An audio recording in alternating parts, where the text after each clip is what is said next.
Bagi sebagian orang, uang 1 juta, 10 juta, 100 juta, atau bahkan sampai 1 miliar rupiah bukanlah hal yang sungguh mengagetkan. Namun jutaan orang di sana mungkin tidak pernah terbayangkan mendapatkan uang sebesar 12 juta rupiah untuk dibelanjakan. Saya Mr. Money, saya akan berjalan kemana arah mata angin berjalan untuk mencari siapakah yang beruntung mendapatkan uang sebesar 12 juta rupiah dari saya dalam uang kaget.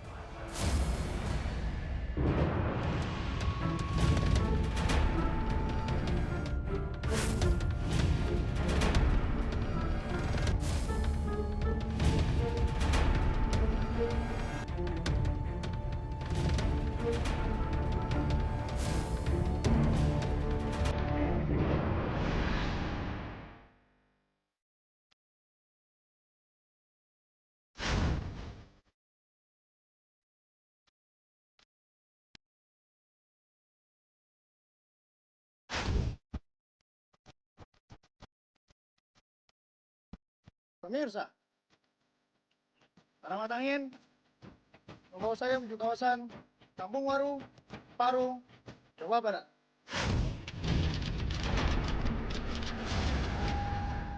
Kita datang dari seorang ayah yang bekerja sebagai pencari rongsok di pasar dengan penghasilan hanya 30.000 dalam waktu 1 hari. Tapi beliau harus membesarkan 4 orang anaknya. Satu sisi, beliau sudah menjual rumah demi berobat sang istri. Setelah itu, istri harus meninggal dunia.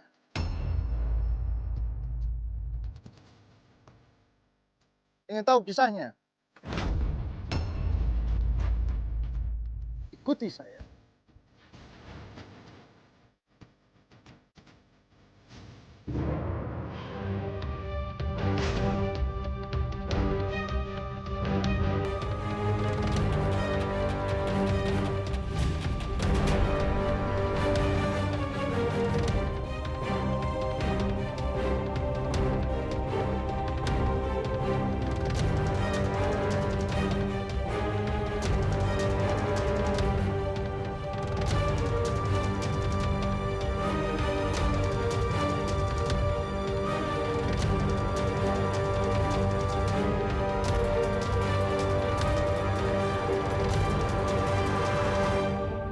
Assalamualaikum.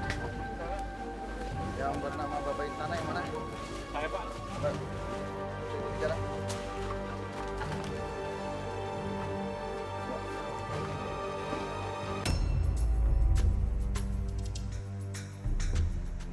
Bapak sudah diberitahu belum yang punya tanah bahwa hari ini ada yang datang ingin beli?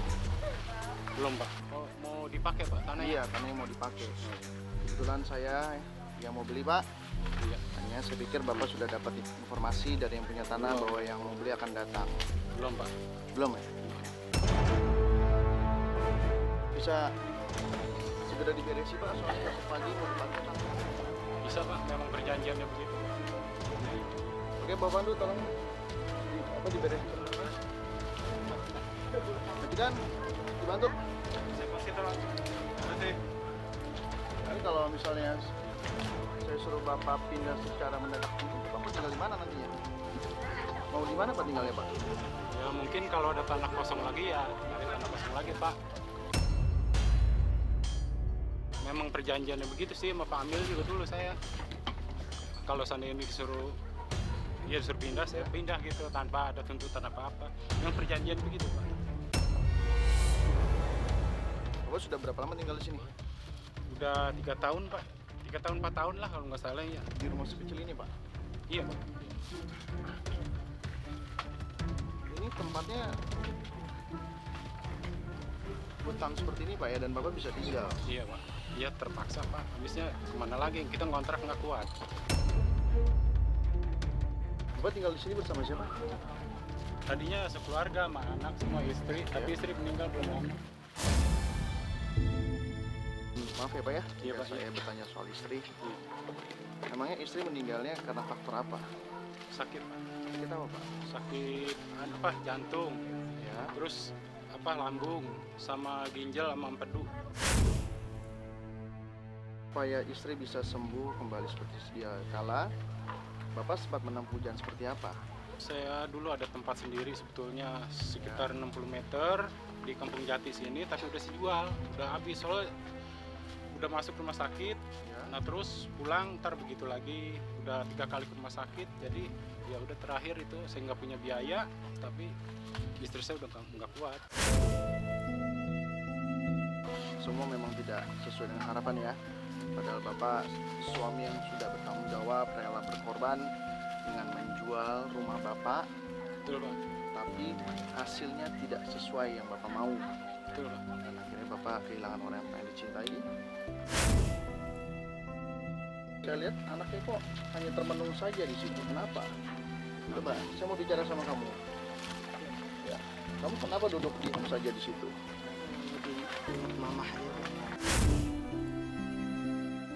Kamu tidak membenci saya kan dengan saya membeli tanah ini? Enggak. Emang perjanjiannya seperti itu. Emang dulu kamu punya kenangan apa sama ibu kamu?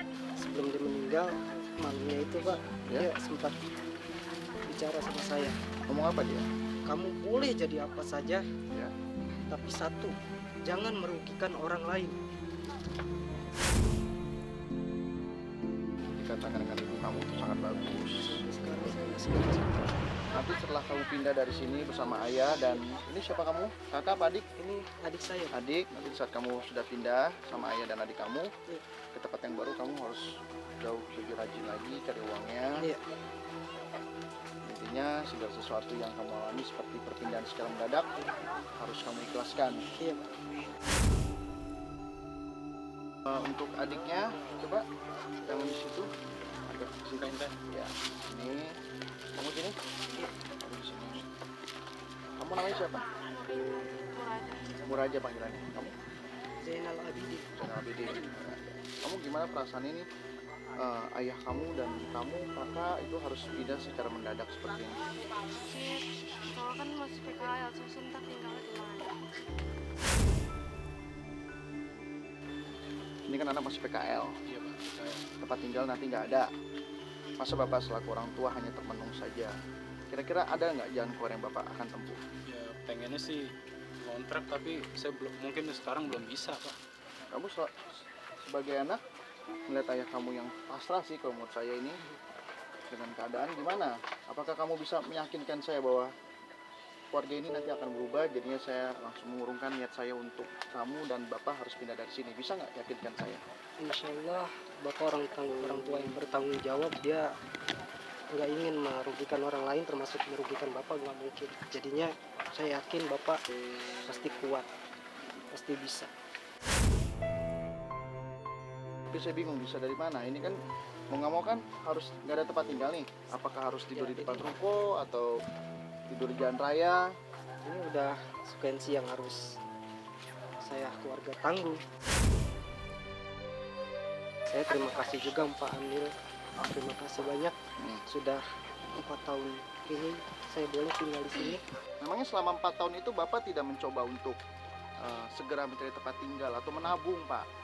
Pengen sih berusaha nabung untuk nyari kontrakan apa gitu, tapi kan memang nggak bisa, mungkin memang kan yang dua gagal, jadi maksudnya supaya yang dua ini jangan sampai gagal, ya supaya bisa jalan sekolah, ya itu jadinya nggak bisa nabung. Penghasilan saya juga emang nggak nyukupin untuk nabung, jadi bekal sekolah aja, makan gitu aja.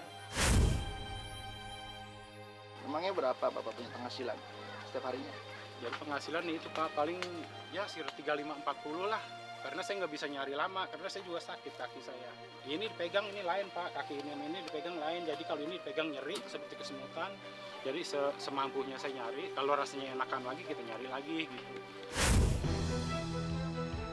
Sebenarnya Pak, Bapak tinggal di sini tuh ada pajak, tahu nggak? Ya, Ada pajaknya.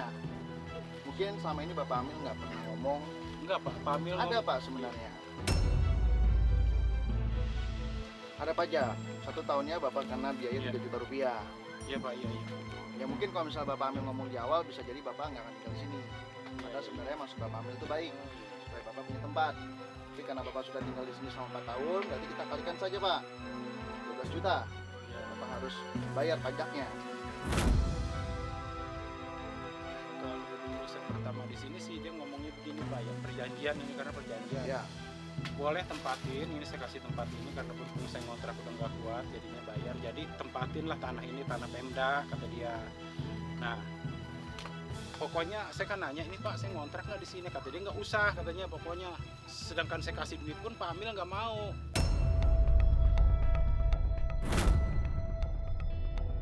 Tapi itu Sekarang- hanya by lisan saja kan, tidak ada bukti tertulis kan? Iya iya iya. Ya, segala sesuatunya itu mesti ada tertulis, Pak. Kalau hanya lisan saja, namanya manusia itu bisa berbeda-beda pendapatnya setiap hari. Saya lihat di kantong Bapak ada berapa? Kagak sama sekali Pak, sekarang belum nimbang nih Pak. Saya sama sekali nggak ada sama sekali duit, nggak ada. Gimana ini ya? Harusnya Bapak ini kena pajak. Pokoknya segala sesuatu Bapak harus sudah siap ya. Ya. Siap Pak, iya siap. Ajudan!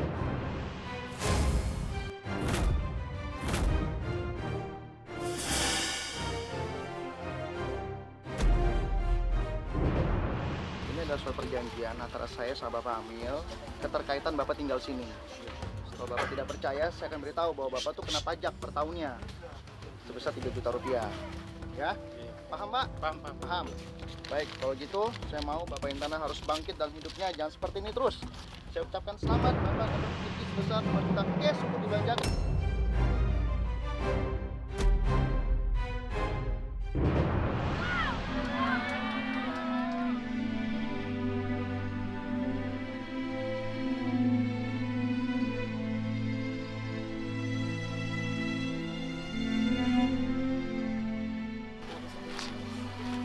Ini mau diapain Pak? Bapak berhak dapat rezeki sebesar 12 juta cash. Bapak bisa belanjakan uang ini untuk keperluan apa saja. Beli kebutuhan yang paling mendesak, Pak. Saya mau Bapak beli kebutuhan untuk modal usaha. Jadi Bapak jangan bertahan dengan kerjaan ini karena ini tidak bisa dipertahankan, Pak. Minimal beli 5 jenis barang berbeda-beda. Belanja dengan bijak, jadi barang bisa dijual kembali. Waktu Bapak tidak banyak, hanya 33 menit. Kalau waktunya habis dan uangnya masih tersisa, sisanya akan saya ambil. Bapak jangan bingung, harus fokus, harus cepat karena waktunya hanya sebentar. Bapak nanti akan ditemani oleh timekeeper saya, Angel, dan satu anggota Brimob di belakang saya, Bapak Pandu. Bapak akan aman selama di pasar. Ingat ya, uang ini harus dipergunakan supaya kehidupan Bapak dan keluarga bisa jauh lebih baik. Anaknya mau dititip, ayahnya mau belanja. Cukup. Kamu? Anaknya sudah menyerahkan sepenuhnya kepada Bapak. Sekarang tinggal Bapak aja nih endingnya mau gimana. Oke? Dalam 3, 1, 2, 3. Bapak. Ayo Pak, sini Pak, sini Pak. Minggir, minggir, minggir.